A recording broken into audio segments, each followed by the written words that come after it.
Give me control of a nation's money supply, and I care not who makes its laws. Mayer Amschel Rothschild. 1790. Nothing has changed. Here's a question nobody asks out loud. If you put $10,000 in a savings account in 2004 and never touched it, how much would you have today? Most people guess $14,000. Maybe $16,000. The actual answer? $10,400. Same 20 years. Same starting money. Your bank turned your $10,000 into pocket change for you. And into billions for themselves. Today we're talking about the mechanism. The legal architecture that has been quietly, systematically transferring wealth out of your pocket and into theirs. For 2 decades. In broad daylight. Let's go. To understand the con, you need August 15, 1971. Nixon goes on national television and kills the gold standard. Every dollar was previously backed by a fixed amount of gold, a hard ceiling on how much money could exist. After Nixon? No ceiling. The money printer could go BRRR whenever the system needed it to. Fast forward to 2008.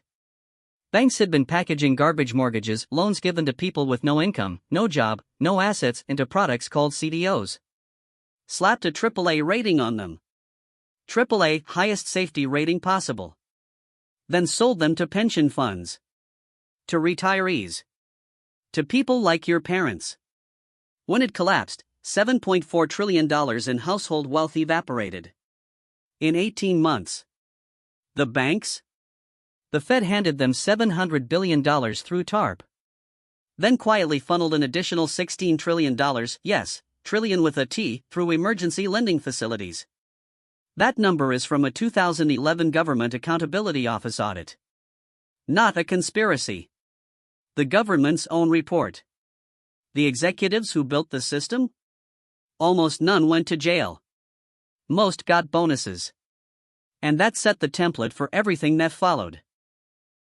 Here's where we slow down. Because these numbers should make you genuinely angry. Or at minimum, deeply motivated. The interest rate spread. The federal funds rate, the rate banks borrow money at, sits around 4.25% to 4.5%. Your savings account at a major bank? The national average is 0.41%. They borrow your money for essentially nothing. Lend it back out at 7%, 8%, 24% on credit cards. The average credit card interest rate in 2024 hit 21.47%. The highest ever recorded. JP Morgan Chase reported $49.6 billion in net income in 2023. Not revenue. Profit. Fractional reserve banking. Here's a magic trick they never taught you in school. In March 2020, the Federal Reserve dropped the reserve requirement to 0%. 0. Your bank can take every dollar you deposit and lend it out. Collect interest on it. And hand you back 0.41%. It's like letting a friend borrow your car. They rent it on Turo for $150 a day, and at the end of the month hand you a Starbucks gift card. The silent tax. Since 2000, cumulative U.S. inflation sits at approximately 98%. Your $10,000 from the year 2000 has the purchasing power of about $5,100 today. Half. Your money is worth half. A savings account paying 0.41% during 3%, 4%, 8% inflation isn't safe. It's a guaranteed slow loss. Every single year. The banks know this. They've always known. Overdraft architecture. In 2023, U.S. banks collected $19.4 billion in overdraft fees. The CFPB found heavy overdraft users hit 10 or more times a year, paid an average of $380 annually. Just in fees.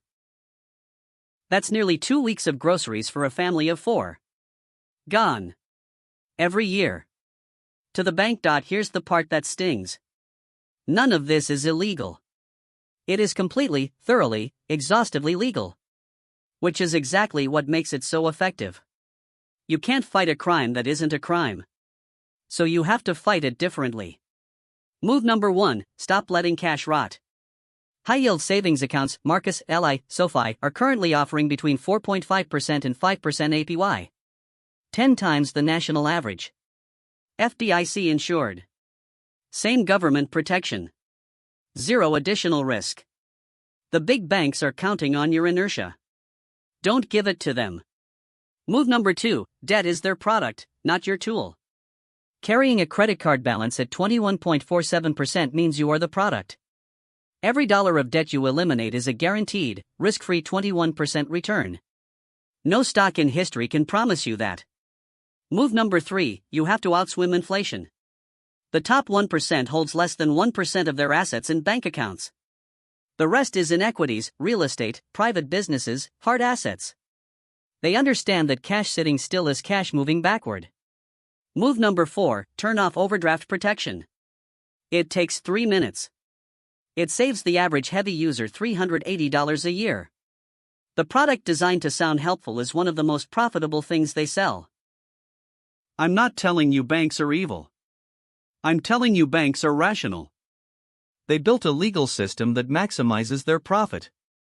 And they've had 50 years to perfect it. The question isn't whether the system is fair. It isn't. The question is, are you playing by their rules, or yours? Jesse Livermore once said, "The game of speculation is not a game for the mentally lazy."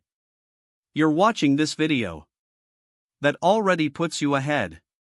Move your savings. Kill your high-interest debt. Understand that inflation is moving whether you are or not. None of this requires a finance degree. It just requires deciding your money is worth paying attention to. The banks aren't waiting around. Neither should you.